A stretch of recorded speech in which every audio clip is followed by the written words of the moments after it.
Assalamualaikum warahmatullahi wabarakatuh. Halo anak-anak hebat, apa kabar kalian hari ini? Semoga kalian dalam keadaan sehat dan bahagia selalu ya.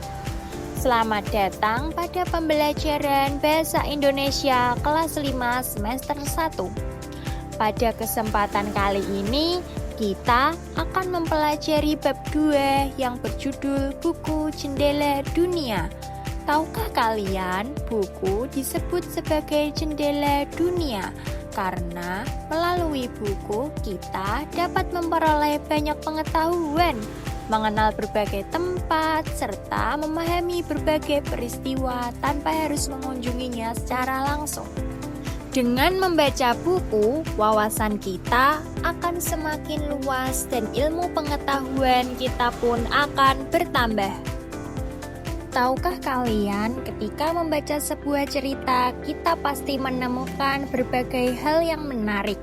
Misalnya, siapa tokoh yang ada di dalam cerita, di mana tempat terjadinya peristiwa, apa masalah yang dihadapi tokoh, dan pesan apa yang dapat kita ambil dari cerita tersebut. Nah, ternyata semua hal yang membangun sebuah cerita itu memiliki istilah khusus, yaitu unsur intrinsik cerita. Yuk kita pelajari bersama-sama materi tentang unsur intrinsik cerita agar kita semakin mahir memahami berbagai cerita yang kita baca. Selanjutnya yaitu pengertian unsur intrinsik. Unsur intrinsik adalah unsur-unsur yang membangun cerita dari dalam. Tanpa unsur intrinsik, sebuah cerita tidak akan lengkap.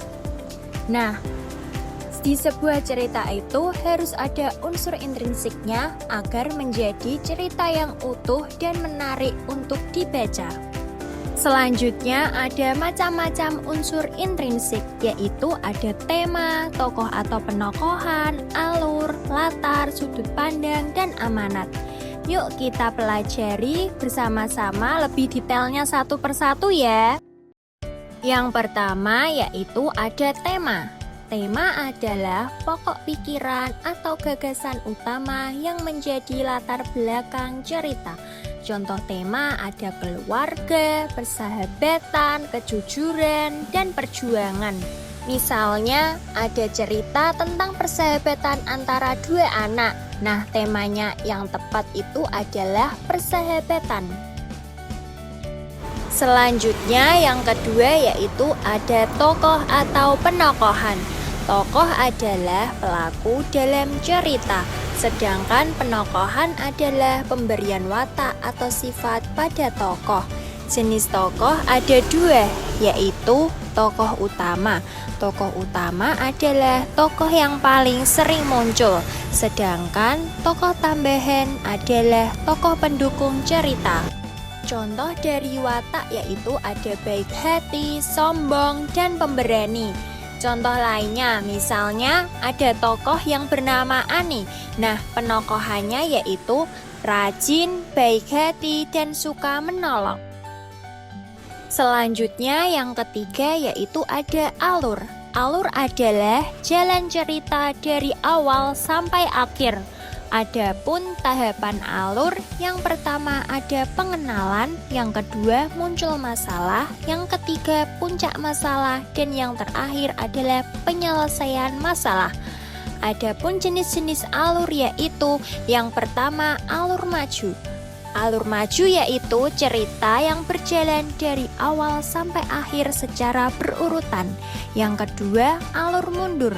Alur mundur yaitu cerita yang dimulai dari masa sekarang lalu menceritakan kejadian masa lalu. Dan yang ketiga yaitu ada alur campuran, yaitu gabungan dari alur maju dan alur mundur. Selanjutnya yang keempat yaitu ada latar. Latar adalah gambaran tempat, waktu, dan suasana dalam cerita.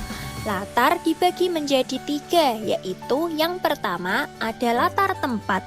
Contohnya di rumah, sekolah, hutan, dan pasar. Dan yang kedua ada latar waktu, contohnya pagi hari, siang hari, dan malam hari. Dan yang ketiga yaitu ada latar suasana, contohnya sedih, gembira, dan menegangkan. Dan yang kelima ada sudut pandang. Sudut pandang adalah cara pengarang menceritakan kisahnya. Adapun jenis-jenis sudut pandang yaitu sudut pandang orang pertama. Pengarang menggunakan kata aku atau saya. Pengarang seolah-olah menjadi tokoh dalam cerita. Contohnya, aku sangat senang karena hari ini menjadi juara kelas.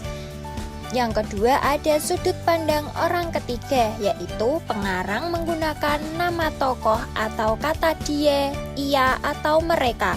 Pengarang berada di luar cerita.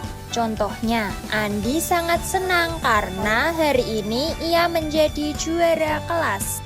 Dan yang terakhir yaitu ada amanat. Amanat adalah pesan moral yang ingin disampaikan oleh penulis kepada pembaca melalui cerita. Contohnya, dalam cerita seorang anak yang selalu membantu temannya, amanatnya adalah kita harus saling tolong-menolong dan peduli terhadap sesama. Contoh amanat yang lain misalnya jangan mudah menyerah dan jangan suka mencuri. Nah, anak-anak hebat, itulah pembelajaran kita hari ini tentang bab 2 buku Jendela Dunia dengan subbab unsur intrinsik cerita. Semoga materi yang telah dipelajari dapat menambah pengetahuan dan membuat kalian semakin gemar membaca ya. Jangan lupa untuk terus belajar dan membaca buku karena buku adalah jendela dunia yang akan membuka wawasan kita. Sampai jumpa pada pembelajaran berikutnya. Tetap semangat dan selamat belajar. Wassalamualaikum warahmatullahi wabarakatuh.